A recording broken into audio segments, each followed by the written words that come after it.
So hello everyone, my name is Vishal. Welcome to the Unique Classes. So in this video, we are going to discuss the second chapter of SSC class 10th Science Part 2. तो अभी हम Part 2 का second chapter देखेंगे and the second chapter, this is the part first of this chapter and the chapter name is Life Processes in Living Organism. तो चलिए अभी हम देखते हैं life processes in living organism. So अभी आपने चैनल को सब्सक्राइब नहीं किया है, अगर आपको पूरा वीडियो समझ में आना चाहिए तो पहले चैनल को सब्सक्राइब करिए और चैनल अगर सब्सक्राइब किया तो आपको पूरा वीडियो समझ में आ जाएगा। So it's just a part of joking, पहले आप वीडियो देखिए और फिर बाद में चैनल को सब्सक्राइब करिए। तो चलिए अभी हम आगे जाते हैं life processes in living organism में। तो बिफोर गोइंग फॉरवर्ड, तो चलो अभी वेलकम टू माय चैनल, तो आप सभी का एक वेलकम हो गया।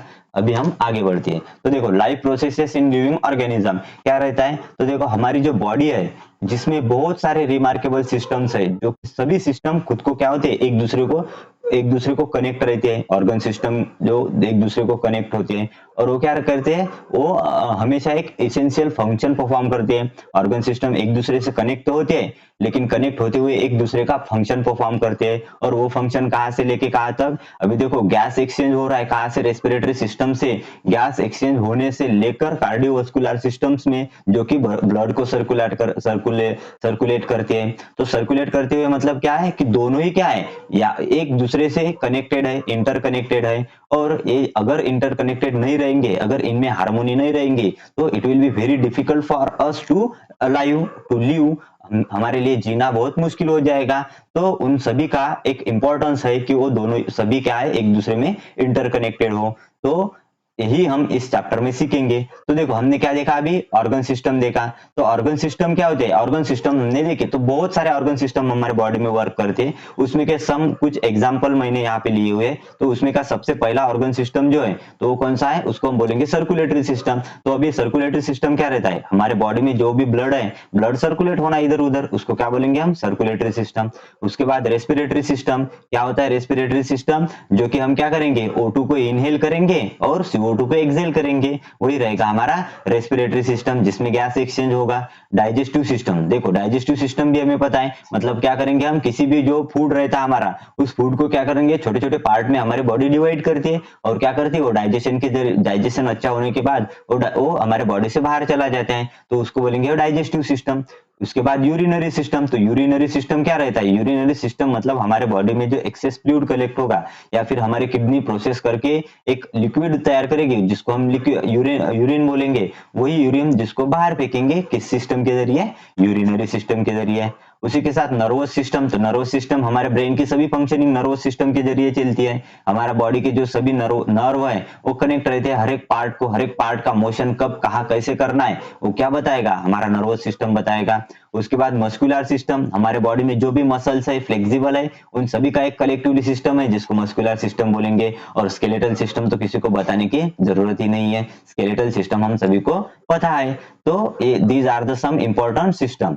तो देखो अभी ये जो सिस्टम है एक दूसरे को इंटरकनेक्टेड है और यही सिस्टम अगर हमें चलाने हैं तो चलाने के लिए क्या चाहिए, एक मोस्ट इंपॉर्टेंट थिंग जिसको हम क्या बोलेंगे, एनर्जी बोलेंगे। और यही एनर्जी कहाँ से लेके आती है, यही एनर्जी हमें मिलती है न्यूट्रिएंट से। कहाँ से मिलती है, न्यूट्रिएंट से। जो न्यूट्रिएंट्स है वो क्या रहते हैं, तो देखो अभी देखते हैं न्यूट्रिएंट्स। तो ये सभी एनर्जी कहाँ से आएगी हमारे पास, न्यूट्रिएंट से आएगी। और न्यूट्रिएंट्स क्या है, न्यूट्रिएंट्स एक केमिकल सब्सटेंस है जो कि हमारे लिविंग थिंग में मिलता है, जो कि अर्थ पे जितने भी लिविंग थिंग्स है उनमें एक केमिकल सब्सटेंस मिलता है जिसको हम न्यूट्रिएंट बोलेंगे। और न्यूट्रिएंट जो है, न्यूट्रिएंट्स दो टाइप्स के होते हैं। उसमें का पहला टाइप्स क्या बोलेंगे हम, उसको बोलेंगे मैक्रोन्यूट्रिएंट्स। क्या बोलेंगे, मैक्रोन्यूट्रिएंट्स। तो macronutrients is the first type of nutrients. तो देखो मैक्रो वर्ड का मीनिंग समझ लो पहले। मैक्रो मतलब क्या होता है, मैक्रो मतलब लार्ज। क्या होता है, लार्ज, जिसको हम क्या बोलेंगे, बड़ा वाला रहता है वो, लार्ज एकदम बड़ा रहता है वो। और मतलब उसको हम बोलेंगे, बड़ा नहीं बोलेंगे उसको, मोटू बोलेंगे हम। क्या बोलेंगे, मोटू बड़ा रहता है। तो मैक्रो मतलब बड़ा, तो बड़ा मतलब क्या है, वो लार्ज क्वांटिटी में लगेगा हमें। जिसका एग्जांपल क्या है, carbohydrates, proteins and fats, these are the three types of macronutrients जो कि हमारे बॉडी में एक प्राइमरी सोर्स ऑफ एनर्जी की तरह परफॉर्म करते हैं। और यही है इसेंशियल, यही इंपॉर्टेंट है किसके लिए, हमारे बॉडी की ग्रोथ के लिए, हमारे बॉडी के रिपेयर फंक्शन के लिए, हमारे बॉडी के ओवरऑल फंक्शन के लिए इंपॉर्टेंट क्या है, मैक्रोन्यूट्रिएंट्स, जिसके 3 टाइप्स है, कार्बोहाइड्रेट, प्रोटीन्स एंड फैट्स। तो I hope topic of first nutrient will be clear. पहला वाला न्यूट्रिएंट क्लियर हुआ होगा, जिसमें हम मैक्रोन्यूट्रिएंट बोलेंगे, मैक्रो मतलब बड़ा, जो कि बड़े क्वांटिटी में लगेगा, उसके example carbohydrate, proteins and fats. तो चलिए अभी हम उसका सेकंड टाइप देखेंगे। तो सेकंड टाइप न्यूट्रिएंट्स का है जिसको हम बोलेंगे माइक्रोन्यूट्रिएंट। क्या बोलेंगे, माइक्रोन्यूट्रिएंट। तो second type is the micronutrient. तो माइक्रोन्यूट्रिएंट में जस्ट एक वर्ड पे जाना, माइक्रो मतलब क्या होता है, माइक्रो मतलब छोटा, और छोटा क्या होता है, पतलू होता है, क्या होता है, पतलू होता है, जिसको हम छोटा बोलते हैं। तो ये जो छोटा है वो माइक्रोन्यूट्रिएंट्स है। जो कि छोटा है, तो छोटा है मतलब क्या है, स्मॉल क्वांटिटी में लगेगा। किस क्वांटिटी में, स्मॉल। उसके some examples, vitamins and minerals. Vitamins and minerals are the basic example of micronutrients. It plays a critical role in supporting immune function. हमारे जो इम्यून फंक्शन है उसको सपोर्ट करने के लिए वो बहुत ही इंपॉर्टेंट क्रिटिकल रोल परफॉर्म करेगा। Also it performs a important role in bone health। हमारे बोन के हेल्थ के लिए भी एक इंपॉर्टेंट फंक्शन परफॉर्म करेगा। और इसी ही मल्टीट्यूड ऑफ मेटाबॉलिक प्रोसेसेस को, मतलब इसी तरह मल्टीट्यूड ऑफ मेटाबॉलिक प्रोसेसेस जो हमारे बॉडी में होते हैं उसको क्या करेगा, वो हैंडल करेगा। क्या करेगा, हैंडल। कौन, माइक्रोन्यूट्रिएंट्स। तो मैक्रोन्यूट्रिएंट्स हमें लार्ज क्वांटिटी में चाहिए। माइक्रोन्यूट्रिएंट्स, मैक्रो मतलब बड़ा और माइक्रो मतलब छोटा। मैक्रो बड़े क्वांटिटी में, माइक्रो छोटे क्वांटिटी में। मैक्रो में आता है कार्बोहाइड्रेट, प्रोटीन्स एंड फैट्स, और माइक्रो में क्या आता है, माइक्रो में आता है vitamins and minerals. So I hope the topic will be clear. तो चलिए अभी हम आगे बढ़ते हैं। आगे बढ़ते हुए अभी देखते हैं हम माइक्रोन्यूट्रिएंट, मैक्रोन्यूट्रिएंट। मैक्रो मतलब बड़ा, तो बड़े वाला जो न्यूट्रिएंट्स है, मतलब हमारा जो मोटू है, तो मोटू के जो न्यूट्रिएंट्स है, मोटू न्यूट्रिएंट्स मतलब मैक्रोन्यूट्रिएंट, वो किस प्रकार से अभी हम देखते हैं। तो उसमें का पहला है कार्बोहाइड्रेट्स, प्रोटीन्स एंड फैट्स। ये तो हमने पता ही लगाया है कि 3 तरह के क्या होते हैं, 3 तरह के मैक्रोन्यूट्रिएंट्स होते हैं, कार्बोहाइड्रेट्स, प्रोटीन्स एंड फैट्स। वो क्या रहते हैं, तो चलिए अभी एक एक को डिस्कस करेंगे। तो सबसे पहले क्या आएगा हमारा, कार्बोहाइड्रेट्स। क्या आएगा, कार्बोहाइड्रेट्स। तो चलिए अभी हम देखते हैं क्या रहता है कार्बोहाइड्रेट्स। तो देखो कार्बोहाइड्रेट की एक सिंपल डेफिनेशन है, a biomolecule consisting of carbon, hydrogen and oxygen atom. एक बायोमोलिक्यूल जिसमें क्या रहेगा, जिसमें रहेगा कार्बन, उसमें रहेगा हाइड्रोजन, उसमें रहेगा ऑक्सीजन। कार्बन, हाइड्रोजन और ऑक्सीजन, इन सभी के मिक्सर से क्या बनेगा, हमारे पास एक बायोमोलिक्यूल बनेगा, जिसमें हाइड्रोजन और ऑक्सीजन क्या है, हाइड्रोजन और ऑक्सीजन, इसका रेशियो कितना रहेगा, 2:1। This is the important point. देखो क्या है, ऑक्सीजन, हाइड्रोजन और ऑक्सीजन, इसका रेशियो कितना आया, 2:1। यही रहती है स्टूडेंट बेसिक थिंग। अभी देखो नीट और जेडब्ल्यू जो हमारे 12th लेवल की एग्जाम है नीट, उसमें जो बायोलॉजी आती है, बायोलॉजी बोलते हैं कि उसमें से क्वेश्चन हार्ड आते हैं। क्वेश्चन हार्ड नहीं आते, वो क्या रहते हैं, वो पूरा बेसिक से डाल देते हैं। अभी एक लेवल तो रीच हो चुके हैं, उससे आगे लेवल नहीं जाएगी। लेकिन क्या हो रहा है, अभी हम लेवल को थोड़ा सा पीछे ला रहे हैं। स्टूडेंट्स क्या रहते हैं, 11th-12th का करते हैं, बेसिक कुछ ध्यान नहीं देते हैं। तो बेसिक करना बहुत इंपॉर्टेंट है। तो बेसिक यहाँ से आएगा, आप बेसिक को पूरा ध्यान रखिए। तो बेसिक में यही पॉइंट इंपॉर्टेंट रहेंगे कि क्या है, कार्बोहाइड्रेट एक बायोमोलिक्यूल है जो बना हुआ है कार्बन, हाइड्रोजन एंड ऑक्सीजन से, और उसमें क्या है, हाइड्रोजन और ऑक्सीजन एटम का जो रेशियो है वो 2:1 है। तो रेशियो 2:1, उसका मीनिंग क्या होता है, मतलब यह है हमारा हाइड्रोजन, यह है हमारा ऑक्सीजन, इन दोनों का रेशियो 2:1। मतलब अगर हम ऑक्सीजन के 2 मॉलिक्यूल लेंगे तो उसके डबल में करके हाइड्रोजन के 4 मॉलिक्यूल लेने पड़ेंगे। अगर हम ऑक्सीजन के 4 मॉलिक्यूल लेंगे तो उसके डबल में इसके 8 मॉलिक्यूल, मतलब इन दोनों का रेशियो क्या आएगा, 2:1। फाइनली हमें कितना लाना है, 2:1। तो यही है उसका रेशियो किसका, हाइड्रोजन और ऑक्सीजन का। तो चलिए अभी हम आगे देखते हैं। तो I hope the first point will be clear. तो पहला पॉइंट क्लियर हुआ होगा। अभी हम देखते हैं सेकंड पॉइंट। तो देखो अभी हमें क्या पता है कि ये जो कार्बोहाइड्रेट्स है वो कैसे मिलेगा हमें, फूड से मिलेगा। और फूड क्या होगा, फूड को अगर हम डाइजेस्ट करेंगे, फूड को अगर हम खाएंगे, तो खाने के बाद जो फूड रहता है हमारा बड़े फॉर्म में रहता है। बड़े फॉर्म में मतलब वो ज्यादा क्वांटिटी में रहता है, और वही फूड ज्यादा क्वांटिटी वाला उसको हम सिंपल फॉर्म में लाते हैं। सिंपल फॉर्म में मतलब उसकी क्या बनाते हैं, पाउडर जैसा बनाते हैं, उसको छोटे छोटे पार्ट क्रिएट करता है। तो सिंपल फॉर्म मतलब छोटा पार्ट, इसका बड़े फूड का छोटा पार्ट जो कन्वर्ट होता है, उस प्रोसेस को हम डाइजेशन बोलेंगे। थोड़ा इंग्लिश में जान लेते हैं, break down of complex food into simple form is called digestion. तो डाइजेशन क्या हुआ, break down of complex food into simple form, उसको बोलेंगे हम डाइजेशन। उसी के साथ देखो डाइजेशन के बाद क्या होता है कि डाइजेशन के बाद जो हमारे कार्बोहाइड्रेट्स है वो हमें क्या देते हैं, कार्बोहाइड्रेट्स हमें ग्लूकोज प्रोवाइड करेंगे। उसी के साथ प्रोटीन्स हमें क्या देंगे, अमाइनो एसिड देंगे। और फैट्स क्या देंगे हमें, fats fatty acid plus alcohol देंगे। मतलब कार्बोहाइड्रेट्स अगर हम कुछ खाएंगे उसमें कार्बोहाइड्रेट्स रहेंगे, प्रोटीन्स रहेंगे और फैट्स भी रहेंगे। तो खाने के बाद जब हमारा डाइजेशन होता है तो डाइजेशन में कार्बोहाइड्रेट्स के जरिए कार्बोहाइड्रेट्स का हमें क्या मिलेगा, ग्लूकोज मिलेगा। प्रोटीन्स का क्या मिलेगा, अमाइनो एसिड मिलेगा। और फैट्स का क्या मिलेगा, फैटी एसिड प्लस अल्कोहल। तो इन तीनों के में से क्या मिलेगा हमें, तो ये glucose, amino acid and fatty acid plus alcohol. तो I hope the topic will be clear. तो चलिए अभी हम आगे बढ़ते हैं। तो जो हमारी एनर्जी रहती है, अभी हमें एनर्जी चाहिए, तो एनर्जी चाहिए तो एनर्जी के लिए हम सिर्फ न्यूट्रिएंट्स पे डिपेंड नहीं रहेंगे कि अब हमने न्यूट्रिएंट्स ले लिए, अभी हमें एनर्जी की कुछ जरूरत नहीं। तो अभी हमने क्या हुआ, न्यूट्रिएंट्स लेना मतलब क्या है कि अगर हम दुकान में लिए, दुकान में गए और दुकान में से क्या लाए हमने, दुकान में से अभी हमने फटाके लाए, क्या लाए, फटाके लाए। तो फटाके लाने के बाद क्या होगा, तो वो जो फायर है, वो फायर क्रैकर है, तो अभी हम क्या लाएंगे, उसको दुकान में से लाएंगे। तो दुकान में से लाने के बाद उसको क्या करेंगे हम, पहले जैसे के तैसे फटेंगे, क्या हो, उसकी एनर्जी निकलेगी क्या, नहीं, उसको क्या देंगे हम, उसको एनर्जी देंगे, उसको आग देंगे, आग देने के बाद वो फट जाएगा। तो वही है बस यहाँ पे हमारे पास न्यूट्रिएंट्स, न्यूट्रिएंट्स मतलब हमारे फटाके रहेंगे और उसको क्या करेंगे हम, ऑक्सीजन देंगे, ऑक्सीजन देने के बाद हमको एनर्जी मिलेगी। तो न्यूट्रिएंट्स से एनर्जी कब मिलेंगे हमें, जब हम उसको ऑक्सीजन देंगे, तो ऑक्सीजन के बाद हमें एनर्जी मिलेगी। तो चलिए अभी हम आगे देखते हैं। The nutrients and oxygen transported to every cell by using circulatory system, जो ब्लड रहता है वही है जो कि न्यूट्रिएंट, जो भी हमने सभी न्यूट्रिएंट्स कंज्यूम करे वो कहां से कौन लेके जाता है, उसको हमारा ब्लड ही लेके जाता है, जो प्रत्येक हर एक सेल में जाएगा। तो ब्लड हर एक सेल में जाएगा और सेल अपने अपने हिसाब से जो न्यूट्रिएंट्स है उसको उसका इनटेक ले लेगी। तो देखो कार्बोहाइड्रेट्स मतलब क्या रहेगा, एक बायोमोलिक्यूल वगैरह, इसका आप जस्ट एक बार फिर से रिवाइज कर लीजिएगा, आपको पूरा समझ में आ जाएगा। तो अभी हम आगे बढ़ते हैं। तो देखो अभी हमारे पास क्या है, अभी अभी हमारे पास है मेजर कार्बोहाइड्रेट सोर्सेस, हमारे पास माँ तो है लेकिन हमारे पास मेजर कार्बोहाइड्रेट सोर्सेस भी है। तो देखो सबसे पहला मेजर कार्बोहाइड्रेट सोर्स कौन सा है, मिल्क और शुगर। हमें पता है मिल्क और शुगर का हमारे देश में बहुत बड़ा मार्केट है। तो मिल्क और शुगर, इसमें क्या मिलेगा हमें, चॉकलेट्स है, रिफाइंड शुगर है, जैगरी है, हनी है, इन सब से हमें मिलेगा कार्बोहाइड्रेट। बाकी सबसे भी मिलेगा लेकिन दीज आर द मेन और the major sources of carbohydrate. इनमें से हमें बहुत हाई लेवल पे कार्बोहाइड्रेट्स मिल जाएंगे। उसके बाद देखो हम बी नंबर पे आएंगे, हमारे पास फ्रूट्स है, वेजिटेबल्स है जो कि डायग्राम में दिए हुए हैं।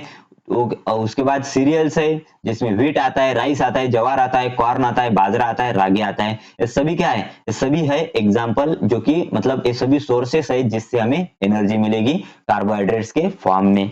उसी के बाद पोटैटो है, स्वीट पोटैटो है। तो these are the main carbohydrate sources. तो चलिए अभी हम आगे बढ़ते हैं। उसके साथ एक बहुत ही इंपॉर्टेंट पॉइंट हमें यहाँ पे नीचे दिया हुआ है, नीचे एक बहुत इंपॉर्टेंट पॉइंट हमें यहाँ पे मिल चुका है, जिसमें क्या बोल रहा है, जिसमें बोल रहा है कि 1 ग्राम ऑफ कार्बोहाइड्रेट, जो कि कार्बोहाइड्रेट जो है उसका अगर हम 1 ग्राम लेंगे, कितना लेंगे, 1 ग्राम, तो कितनी एनर्जी प्रोड्यूस करेगा, 4 किलो कैलोरी ऑफ एनर्जी। तो एनर्जी का यूनिट यहाँ पे कैलोरीज में दिया हुआ है।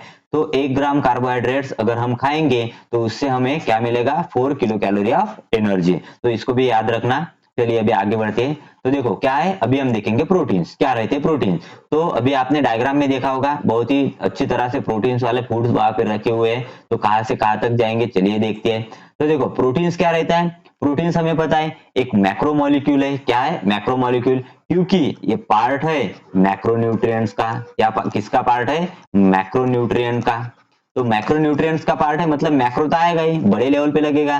तो बड़े लेवल वाला बड़ा मॉलिक्यूल मतलब मैक्रोमोलिक्यूल, जो कि बना हुआ है अमाइनो एसिड से, जो कि प्रेजेंट है लिविंग ऑर्गेनिज्म में। देखो क्या है, प्रोटीन्स है एक मैक्रोमोलिक्यूल जो बना हुआ है अमाइनो एसिड से, जो कि प्रेजेंट है हमारे लिविंग ऑर्गेनिज्म में।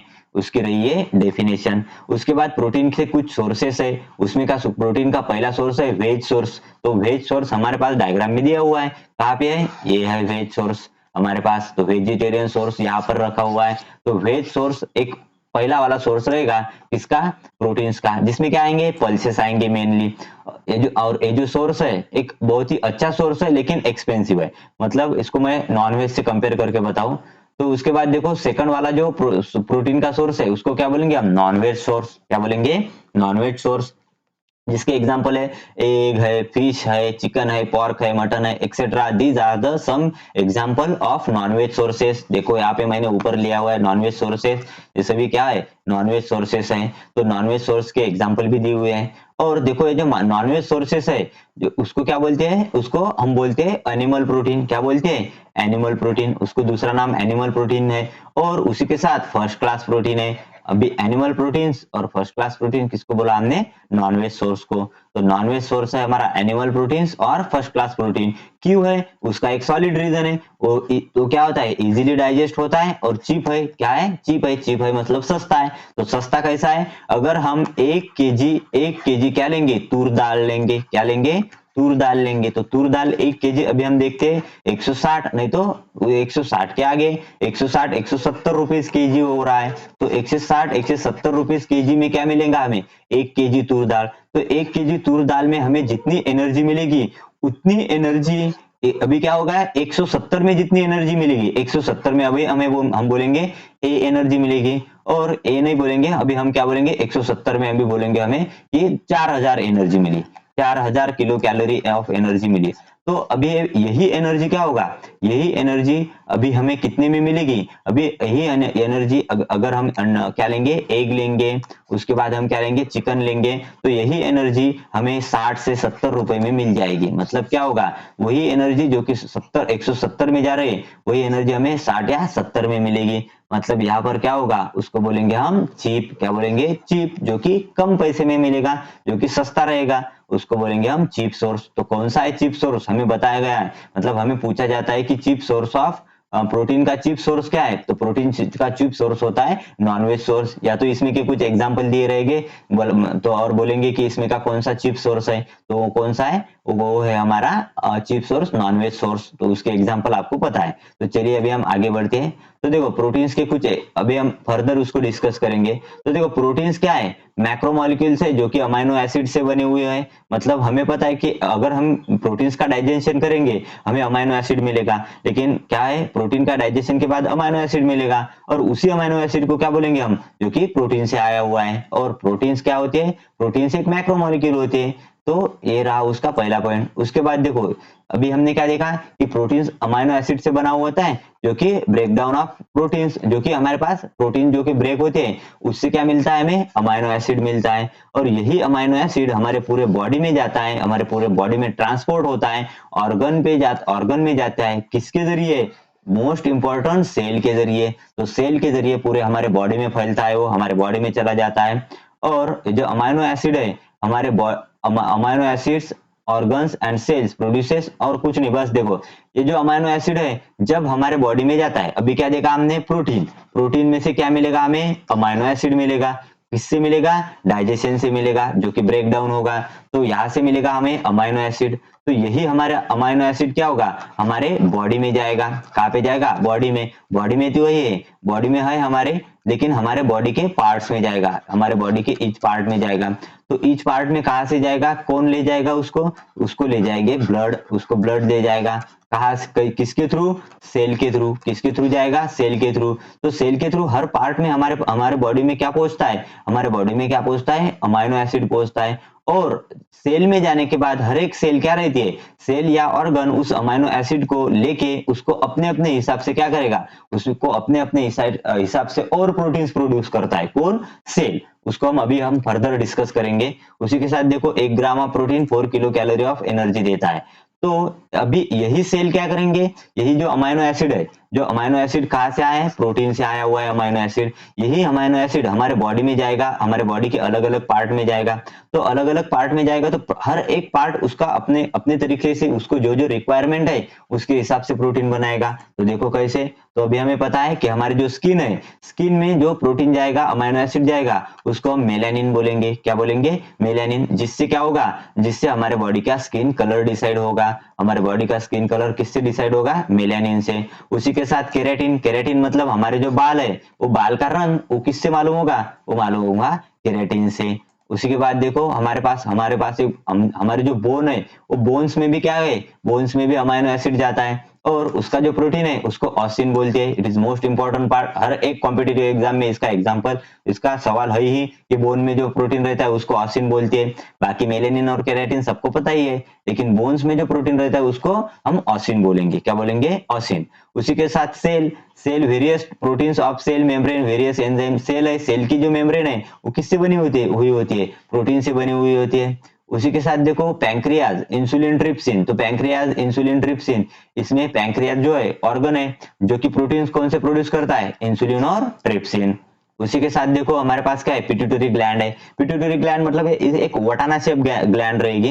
ये जो हमारा माइंड है ना, माइंड के पास में यहाँ पे वटाना शेप ग्लैंड रहेगी जिसको हम पिट्यूटरी ग्लैंड बोलेंगे, जिसका जो हमारे ब्रेन से फंक्शन कनेक्ट करती है।